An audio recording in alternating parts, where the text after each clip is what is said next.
Hello friends, hope you are doing well. নাস্তিকদের সংখ্যা বর্তমানে হু হু করে বেড়ে চলেছে, প্রায় ঝড়ের গতিতে বেড়ে চলেছে। এর কারণ কি? এত বেশি সংখ্যায় মানুষ নাস্তিকতার দিকে চলে যাচ্ছেন কেন?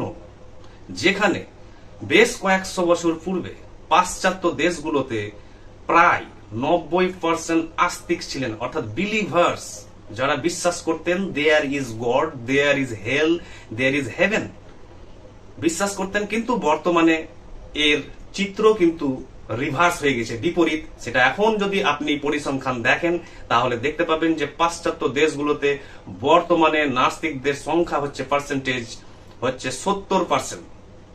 কেন? এর কারণ আরো যদি পিছনে যায় সময়ের, তাহলে আমরা দেখতে পাবো যে প্রায় এক সময় 99.99 ব্যক্তি কিন্তু ধর্মগ্রন্থে বা গডে বিশ্বাস করতেন।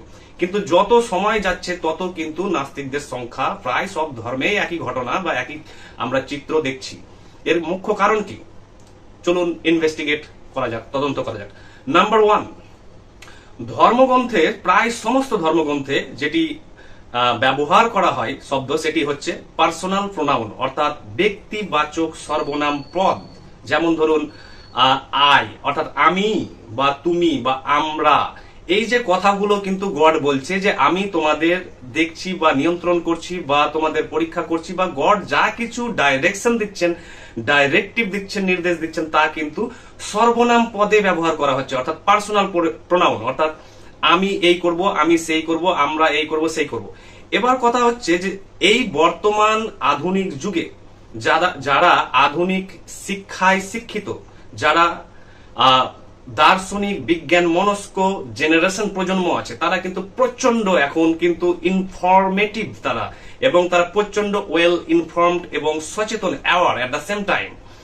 তারা কিন্তু প্রচন্ড ডাউটফুল প্রতিটি ব্যাপারে তারা সিনিক্যাল এবং তারা স্কেপটিক্যাল, অর্থাৎ প্রত্যেকটি জিনিসকে তারা কিন্তু সন্দেহের চোখে দেখে, তারা অবিশ্বাসের চোখে দেখে। সেটা সরকার হোক বা কোনো সিস্টেম হোক বা সেটা রিলিজিয়ান ধর্ম হোক বা গড হোক, এইরকম প্রজন্ম যারা প্রচন্ড স্কেপটিক্যাল ও ডাউটফুল, অর্থাৎ এত সন্দেহ পরায়ণবাদী ব্যক্তি, তাদের কাছে কিন্তু এই সর্বনাম পদগুলো কিন্তু গ্রহণযোগ্য নয়। তারা ভাবছেন তাদের শিক্ষা, প্রযুক্তি, বিজ্ঞান, এইসব দর্শন এতটাই অভূতপূর্ব এর উন্নয়ন ঘটেছে যে তারা কিন্তু ভাবছেন এগুলো হচ্ছে পরীর গল্প বা রূপকথার গল্প, অর্থাৎ ফেইরি টেলস। তাদের কাছে এগুলো অনেকটাই কিন্তু কাল্পনিক গল্প, অ্যারাবিয়ান নাইটস এর মতো কিন্তু হয়ে যাচ্ছেন। তারা কিন্তু এই কারণে এইখান থেকে কিন্তু তারা সরে আসছেন। আরো একটি কারণ হচ্ছে যে ধর্মগ্রন্থে কিন্তু কথা বলা হচ্ছে হেল এবং হেভেনের কথা, অর্থাৎ স্বর্গ এবং নরকের কথা প্রায় প্রত্যেকটি ধর্মে কিন্তু দেখা যায়। এর ফলে যারা ধরুন প্রচন্ড দার্শনিক মনস্ক, বিজ্ঞান মনস্ক, প্রচন্ড আধুনিক শিক্ষায় শিক্ষিত এবং প্রচন্ড যৌক্তিক, লজিক্যাল এবং রেশনালিস্ট, তারা কিন্তু প্রচন্ড পরিমাণে well informed science, technology, social media, internet, Google, ইউটিউবের দ্বারা এবং অসংখ্য বুকস তারা পড়েছেন। এমন ব্যক্তির কাছে কিন্তু হেল এবং হেভেনের অস্তিত্ব কিন্তু গ্রহণযোগ্য নয়। তাই তারা কিন্তু সারা বিশ্বে কিন্তু একটা আলোড়ন দেখা দিয়েছে যে হেল হেভেন নিয়ে প্রবলেম এদের। তাই তারা কিন্তু ধর্মগ্রন্থ থেকে সরে আসছেন এবং তারা দ্রুত নাস্তিকে পরিণত হচ্ছেন। আরো একটি কারণ হচ্ছে যে এই যে ব্যাপারটি হচ্ছে পাপ পুণ্য, অর্থাৎ ভার্চু বা সিন বা ন্যায় অন্যায়। পাপ পুণ্য অর্থাৎ কোনটা পাপ কোনটা পূর্ণ, এই ব্যাপারে তারা কিন্তু প্রচন্ড কিন্তু আবার সেই একই জিনিস, অর্থাৎ দর্শন, বিজ্ঞান, যুক্তি এবং আধুনিক শিক্ষায় তারা মনে করছেন যে পাপ পুণ্য বলে কিছু হয় না, এগুলো হচ্ছে মানুষের তৈরি করা যুগের বা সমাজের পরিস্থিতির চাহিদার উপর নির্ভর করে। আজ যেটা পাপ মনে হচ্ছে আগামীতে সেটা পুণ্য হতে পারে। যেমন ধরুন এক সময় অ্যাবর্শন, অর্থাৎ অ্যাবর্শন ছিল কিন্তু এক ধরনের পাপ, এবং সেখানে খ্রিস্টানরা কিন্তু এটাকে পাপ মনে করেন। কিন্তু মাদার টেরেসা প্রথম আয়ারল্যান্ডে কিন্তু প্রথম তার ভয়েস কিন্তু তিনি তুলেন যে না, যদি মায়ের জীবন সংকট দেখা দেয় বা অন্য কোনো হেলথ ইস্যু থাকে তাহলে এই অ্যাবর্শন করা যেতে পারে। তারপরে সেই আয়ারল্যান্ডে প্রথম আন্দোলন হয় এবং এটাকে মেনে নেওয়া হয়। এখন আর অ্যাবর্শন যে জিনিসটাকে পাপ মনে করা হয় না। এইরকমই গান্ধী বলেছেন যে আজ গতকাল যেটা পাপ ছিল সেটা আজ পুণ্য হতে পারে, বা গতকাল যেটা পুণ্য ছিল সেটা আজ পাপ হতে পারে। তাহলে এগুলো হচ্ছে আপেক্ষিক ব্যাপার এবং এগুলো নির্ধারিত হয় সমাজের মানসিকতা এবং সমাজ, রাজনীতি, অর্থনীতি সাহিত্য, দর্শন, বিজ্ঞান তার যে বিবর্তনের যাত্রার উপর নির্ভর করে, তাহলে কোনো সহজাত পাপ পুণ্য বলে এই মহাবিশ্বে কিছু নেই। আরো একটি কারণ হলো যে নাস্তিকতার বৃদ্ধি পাওয়ার কারণ হচ্ছে যে অ্যানিমাল স্লটার, অর্থাৎ অনেক ধর্মগ্রন্থে আছে পশু বলি প্রথা, অর্থাৎ পশু হত্যা, অর্থাৎ গডের নামে বা গডকে সন্তুষ্ট করার জন্য যে পশু বলি দিতে হবে বা অ্যানিমাল স্যাক্রিফাইস করতে হবে, এটা কিন্তু যারা পশু প্রেমী আছেন বা পশু প্রেমী তো বড় কথা, সাধারণ ব্যক্তির কাছেও কমন সেন্সের কাছে কিন্তু এটা খুব গ্রহণ করা কিন্তু খুব দুষ্কর এবং জটিল মনে করছেন। তারা ভাবছেন যে এ কেমন গড যাকে সন্তুষ্ট করার জন্য কোনো নিষ্পাপ পশুকে হত্যা করা হয়। তাই তাদের যৌক্তিক, দার্শনিক এবং বৈজ্ঞানিক চিন্তনের কাছে এটি কিন্তু গ্রহণযোগ্য নয় বলে অসংখ্য যারা আধুনিক শিক্ষায় শিক্ষিত জেনারেশন, এই প্রজন্ম আছে, তারা কিন্তু এইখান থেকে তারা প্রশ্ন করছেন এবং তারা কিন্তু এখন প্রচার করছেন যে পশুরাও যতটা গুরুত্বপূর্ণ, মানুষও ততটা গুরুত্বপূর্ণ, একটি ব্যাকটেরিয়া যতটা গুরুত্বপূর্ণ এবং সমস্ত স্পেসিস যত প্রজাতি আছে প্রাণী জগৎ এই মহাবিশ্বে ইকুয়ালি গুরুত্বপূর্ণ। কারণ এই মহাবিশ্ব কোনো বিশেষ শ্রেণীর জন্য নয়, যে মানুষের জন্য নয়, শুধু কোনো কীট পতঙ্গ বা কোনো অন্য কোনো প্রাণী বা উদ্ভিদের জন্য নয়। এই মহাবিশ্ব সমানভাবে সবার, এটা কারো ব্যক্তিগত প্রপার্টির সম্পত্তি নয় বা কোনো বিশেষ ধর্মের লোকেদের জন্য নয়। এই মহাবিশ্ব একটি খোলা জগৎ, যে জগৎকে সবাই তার সমান অধিকার আছে এই জগতে বাঁচার। তাহলে এই সব চিন্তন তাদের মনে প্রবেশ করছে যৌক্তিকভাবে এবং তারা চিন্তন করছেন, ভাবছেন এবং অটোমেটিক কমন সেন্সের দ্বারা পরিচালিত হয়ে তারা কিন্তু একটি যৌক্তিক মূল্যায়নে পৌঁছে যাচ্ছেন, যার ফলে তারা কিন্তু ধর্মগ্রন্থকে তারা খুব প্রচন্ড সন্দেহের চোখে এবং খুব ক্রিটিক্যালি তারা কিন্তু মূল্যায়ন করছেন, যার ফলে কিন্তু তারা কিন্তু বিশ্বাস হারিয়ে ফেলছে ধর্মের প্রতি এবং গডের প্রতি। এর ফলে কিন্তু নাস্তিকদের সংখ্যা হু হু করে বাড়ছে। আরো একটি কারণ হচ্ছে তারা দেখছেন যে ধর্মগ্রন্থে নারী এবং পুরুষের মধ্যে কিন্তু বিভৎস বৈষম্য আছে, অর্থাৎ পুরুষরা কিন্তু সমাজের দেখবেন সমস্ত ক্ষেত্রে কিন্তু 95% কিন্তু সুযোগ সুবিধা ভোগ করেন। আপনি সেটা আর্থিক বলুন, সামাজিক বলুন, রাজনৈতিক বলুন, ঐতিহাসিক বলুন বা সামাজিক ট্রানজাকশন থেকে শুরু করে সমস্ত কিছুতে কিন্তু, শিক্ষা থেকে শুরু করে, রাজনীতি থেকে শুরু করে, দেশ চালানো থেকে শুরু করে, সায়েন্স, বিজ্ঞান, লিটারেচার, দর্শন থেকে শুরু করে সর্বত্র কিন্তু পুরুষ কিন্তু 95%, 5% মাত্র মেয়েদের রেপ্রেজেন্টেশন হয়েছে। এই যে নারীদের পিছিয়ে পড়া, এটি প্রায় সব ধর্মগ্রন্থেই কিন্তু একই ঘটনা এবং সেখানে দেখা যাচ্ছে যে মেয়েরা কিন্তু টোটালি মার্জিনালাইজড হয়ে গেছে। এর ফলে নারীবাদীরা যারা আছেন, ফেমিনিস্ট শুধু মেয়েরা হন না, ফেমিনিস্ট পুরুষরাও আছে, তারা তখন দেখছেন যে এইরকম গড থাকতে পারে না যেখানে নারীদের কিন্তু পজিশন এরকম। আবার এই পরিপ্রেক্ষিতে অনেকে আবার বলছেন যে না, আমাদের ধর্মগ্রন্থে নারীদের কিন্তু ভালো মর্যাদা দেওয়া হয়েছে বা সুযোগ দেওয়া হয়েছে বা অধিকার আছে। যদি তাই হয় তাহলে এবার এটাও প্রশ্ন করা হচ্ছে, তাহলে তোমাদের বাড়ির যে আত্মীয় পরিজন আছে বা আপনাদের যে বাড়ির মহিলারা বা নারীরা আছেন বা আপনাদের আত্মীয় স্বজন আছে বা প্রতিবেশী থেকে, সমাজ থেকে, দেশ থেকে, দেখুন তো আপনাদের নারীরা কতটা সাহিত্যে অংশগ্রহণ করেছে, কতটা বিজ্ঞান, কতটা প্রযুক্তি, কতটা মেডিকেল সায়েন্স, রাজনীতি, সোশ্যাল স্ট্রাকচার, অর্থনীতি থেকে কোথায় তাদের রেপ্রেজেন্টেশন, কোথায় তাদের ভূমিকা এবং অংশগ্রহণ। এইরকম ভাবে নানান কারণ হয়ে দাঁড়াচ্ছে এবং তারা আরো দেখছেন আরো অসংখ্য ব্যক্তি আছেন যারা দর্শন, বিজ্ঞান এবং সাহিত্য এতটাই পড়াশোনা করেছেন, তারা দেখেছেন যে প্রাচীন দর্শন বিজ্ঞান, মধ্যযুগীয় দর্শন বিজ্ঞান এবং আধুনিক দর্শন বিজ্ঞান পড়ার ফলে তাদের কাছে একটা ধারাবাহিক দার্শনিক এবং বৈজ্ঞানিক ধারা তারা ধরতে পেরেছেন এবং দেখছেন যে ধর্মগ্রন্থে কিন্তু বেশিরভাগ বিজ্ঞান কিন্তু সেই প্রাচীন কালের বা মধ্যযুগের থেকে কিন্তু রিমডিফাই করে কিন্তু অভিযোজিত করে কিন্তু নেওয়া হয়েছে। এবং যারা এই জিনিসটা জানেন, যারা ভালো করে দার্শনিক এবং বৈজ্ঞানিক যাত্রাটা, বিবর্তনকে ভালো করে বোঝেন বা পড়াশোনা করছেন, তারা কিন্তু প্রচন্ড পরিমাণে স্কেপটিক্যাল এবং সিনিক্যাল এবং ক্রিটিক্যাল। তারা কিন্তু কোনো মতেই মেনে নিতে পারছেন না যে ধর্মগ্রন্থ এগুলো নিজেরা আবিষ্কার করেছে বা কোনো গড বলে দিয়েছে। কারণ এইসব বিজ্ঞান কিন্তু বা দর্শন কিন্তু প্রাচীন সভ্যতায় কিন্তু ইতিমধ্যেই ছিল। যেমন ধরুন যে ইজিপসিয়ান সভ্যতা, গ্রিক, রোমান, ব্যাবিলনিয়ান, সুমেরিয়ান এবং ইন্ডিয়ান প্রাচীন ভারতবর্ষ থেকে শুরু করে সমস্ত জায়গাতে কিন্তু এই বিজ্ঞান হয়ে গেছে। যেমন ধরুন চাঁদের নিজস্ব আলো নেই বা সূর্যের চারিদিকে গ্রহ ঘুরছে বা আরো যে জিনিসগুলো আছে, ধরুন এই বা বিগ ব্যাং বলছে, এই বিগ ব্যাং লেটাস্ট ফর্মে স্টোইক বইয়ে পাবেন যে বিগ ব্যাং এর কথা আছে। তারা উনি দার্শনিক কিভাবে জানেন, যিনি প্রাচীন কালের লোক। তো এইভাবে তারা এই ধারাকে যখন জানতে পারছেন তখন তারা কিন্তু সরে আসছেন। এবং আরো দেখা যাচ্ছে যে তারা দেখছেন যে প্রিস্ট অর্থাৎ স্ট্রাকচার অর্থাৎ একটা হায়ারার্কি দেখা যাচ্ছে। ধর্মগ্রন্থে প্রায় সব ধর্মগ্রন্থে একটা হায়ারার্কি দেখতে পাবেন অফ প্রিস্টহুডের হায়ারার্কি বলতে বোঝা হয় পুরোহিততন্ত্র। এই জিনিসটি সব ধর্মগ্রন্থেই পাবেন।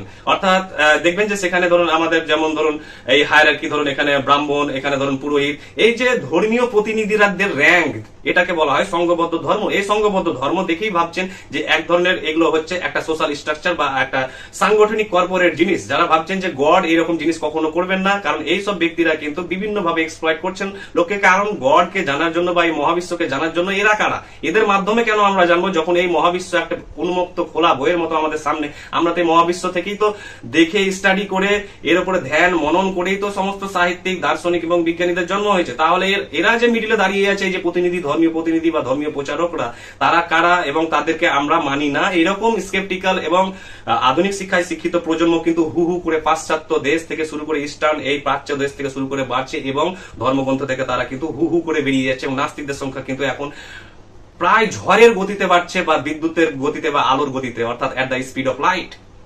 এবং আরো অসংখ্য জিনিস আছে যেসব জিনিসগুলো কিন্তু মানুষকে এবং যারা শিক্ষিত সচেতন এবং বিজ্ঞান মনস্ক বা দর্শন মনস্ক তারা কিন্তু এইসব জিনিস দেখছেন।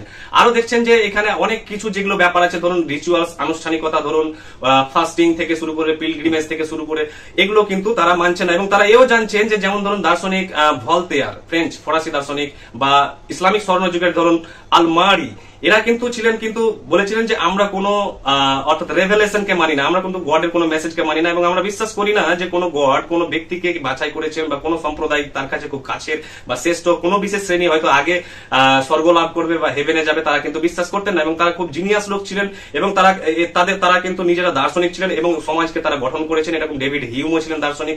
তো তারা মনে করেন যে যদি এই সমাজে কোনো এই মহাবিশ্বে কোনো যদি সত্তা থাকে তাহলে তাকে কিন্তু নিজেই জানতে পারবেন কিসের মাধ্যমে, বলছে মনস্তত্ত্ব, দর্শন, বিজ্ঞান, সাহিত্য এবং ধ্যান মনন, নীরবতা, আত্মসমীক্ষা, অন্তর্দর্শন, অন্তর্দৃষ্টি এবং উপলব্ধি এবং জ্ঞানের মাধ্যমে। তাই এই জগৎকে যখন জানা যাচ্ছে তাহলে আমরা কেন এই ধর্মগ্রন্থ বা ধর্মীয় প্রতিনিধিদের কাছে যাব?